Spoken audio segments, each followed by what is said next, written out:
الله اكبر. تعال ادم ادم.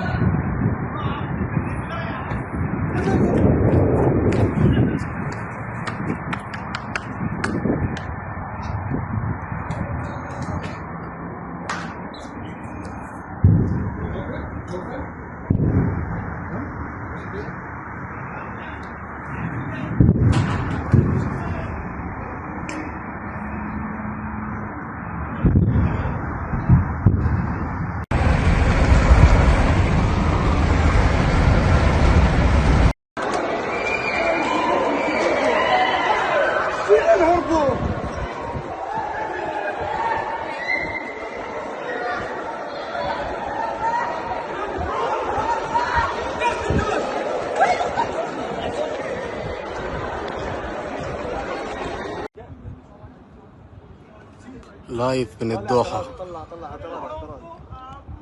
يا الله يا الله.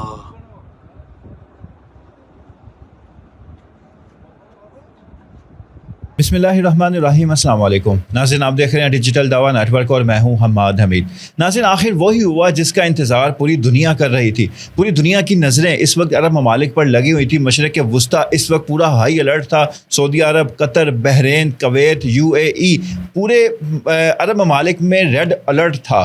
सारे इंतज़ार कर रहे थे। पूरी दुनिया की नज़रें स्क्रीन पर लगी थी। पूरी दुनिया के TV चैनल्स ऑन थे, कैमरे फोकस थे कि कब ईरान अटैक करता है इन अरब ममालिक पर और कहाँ अटैक करता है। मगर वो वक्त भी आन पहुँचा कि जब ईरान के मिसाइल फायर हुए तो उनका जो रुख था वो कतर की जानिब था। अमेरिकन बेस जो कतर में मौजूद है वो उनका टारगेट था। मगर कतर की एयर स्पेस में ही वो सारे मिसाइल तबाह कर दिए गए। कोई एक मिसाइल भी अमेरिकन एयर बेस को हिट ना कर सका। सऊदी अरब भी इस वक्त हाई अलर्ट है। सऊदी अरब के जो अमेरिकन एयर बेस हैं वहाँ पर सायरन बज रहे हैं, वहाँ पर भी रेड अलर्ट है। मगर ईरान ने ऑफिशियली ये ऐलान किया है कि वो सऊदी अरब और UAE यूनाइटेड अरब इमारात्स के एयर बेस को निशाना अभी नहीं बनाएगा।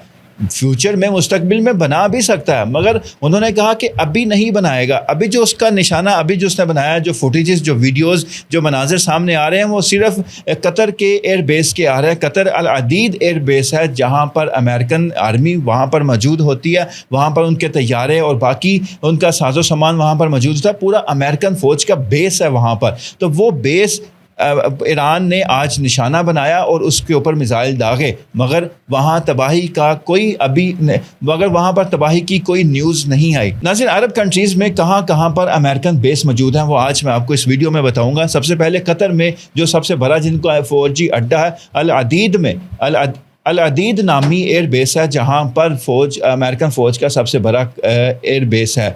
उसके बाद बहरीन में 5th फ्लीट हेडक्वार्टर के नाम से अमेरिकन एयर बेस है वहाँ। उसके बाद UAE में अल दफरा बेस है जहाँ पर अमेरिकन फ़ौज मौजूद है। उसके बाद सऊदी अरब के प्रिंस सुल्तान एयर बेस में अमेरिकन फ़ौज मौजूद है। तो जब ईरान ने अभी हमला किया है तो ये भी न्यूज़ हैं, ये भी इत्तलाहात हैं कि सऊदी अरब के प्रिंस सुल्तान एयर बेस से अमेरिकन तैयारों ने उड़ान भरी है, वो टेक ऑफ हुए हैं। किस लिए ये अभी तक न्यूज़ कंफर्म नहीं हुई, मगर ये देखा जाए तो ये एक बहुत बड़ी साजिश है, बहुत बड़ी साजिश है कि ये इस जंग को ईरान, अमेरिका और इसराइल की जंग से बढ़कर इसको अब मशरक़ वुस्ता में फैलाया जा रहा है। अब ज़ाहिरी बात है ईरान ने हमला किया कतर के ऊपर, बेशक अमेरिकन एयर बेस पर ही उसने अटैक किया। और ये भी इत्तलाहात हैं कि ईरान ने पहले इत्तला कर दी थी, पहले इन्फॉर्म कर दिया था कि भाई हम हमला करने वाले हैं। कतर को भी इन्फॉर्म कर दिया था और ट्रंप के जो स्टाफ है उसको भी एडवांस ये इन्फॉर्मेशन दे दी गई थी कि हम हमला करने वाले हैं कतर के बेस पर। तो जब ये हमला हुआ तो उस वक्त ये भी है कि वो बेस खाली था, और जब हमला हुआ मगर कोई मिसाइल अभी तक अमेरिकन एयर बेस को हिट नहीं हुआ। मनाज़िर आ रहे हैं, लोग भाग रहे हैं, फ़िज़ाओं में मिसाइल नज़र आ रहे हैं, मगर ऐसी सूरत हाल वहाँ पर नहीं पैदा हुई कि तबाही मची हो। ایران نے بھی یہ اعلان کیا کہ ہمارا قطر سے کوئی لینا دینا نہیں ہے، قطر ہمارا برادر بھائی ہے، برادر اسلامی ملک ہے، مگر ہمارا جو نشانہ ہے وہ امریکہ ہے۔ انہوں نے کہا امریکہ سے ہماری جنگ اب شروع ہو چکی ہے، اسرائیل کے ساتھ تو پنگا پہلے ہی جاری ہے، اس کے بعد اب امریکہ سے جنگ جاری ہے، اس کے بعد اب اس کا رزلٹ کیا نکلتا ہے؟ جو یہ عرب ممالک کے اوپر حملہ کیا گیا ہے ایران کی طرف سے، اس کا رزلٹ اب کیا نکلتا ہے؟ محمد بن سلمان تو ہمیشہ یہی چاہے گا کہ وہ یہ امن کی جانب بات جائے، کیونکہ ابھی بھی اس نے برطانیہ کے وزیر خارجہ سے بات چیت کی اور کہا کہ کوئی اس جنگ کو روکنے کے لیے یہ جو تنازع ہے اس کو کم کرنے کے لیے سفارتی تعلقات کو استعمال کیا جائے تاکہ یہ معاملہ امن کی طرف جائے، نہ کہ ایران غصے میں آ کر اب سعودی عرب کی ایئر بیسز کو نشانہ بنائے، عراق کی، کویت کی، بحرین کی اور یو اے ای کی ان فوجی تنصیب امریکن جو فوجی تنصیبات ہیں، بیسز ہیں، ان کو نشانہ بنائے۔